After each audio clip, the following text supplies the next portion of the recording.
Prenons à présent la direction de Bruxelles, en Belgique, avec cette petite phrase qui n'est pas passée inaperçue. Les Européens ont compris que la Russie constitue une menace réelle pour leur sécurité. Petite phrase publiée dans le journal Le Monde. Elle vient du cabinet de Josep Borrell, le chef de la diplomatie européenne. Paul Germain, vous êtes notre correspondant sur place. Comment interpréter ces propos et surtout, quelle pourrait être la menace ?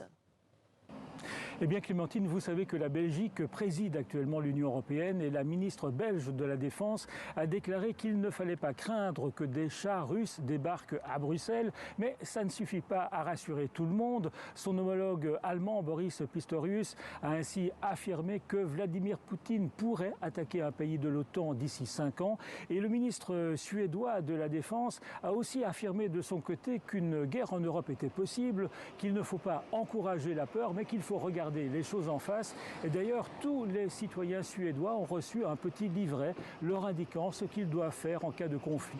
Alors bien sûr, on se dit que l'Europe, c'est un petit peu gros. La Russie dépense déjà près de 40% de son PIB pour la guerre en Ukraine. Comment imaginer qu'elle ait les moyens de s'attaquer à l'Europe? Mais les Européens ont commencé à se méfier des guerres que l'on ne voit pas venir. Alors les 27 se répètent régulièrement qu'il faut renforcer la défense européenne et c'est vrai que le déficit en armement est criant dans certains pays en particulier. Ainsi, l'ancien numéro 2 de l'armée belge a déclaré « La Belgique a si peu de munitions qu'en cas de guerre, les soldats devront se contenter de jeter des pierres après quelques jours ». Et on sait que l'Europe ne doit pas trop compter sur les États-Unis si jamais Donald Trump était élu.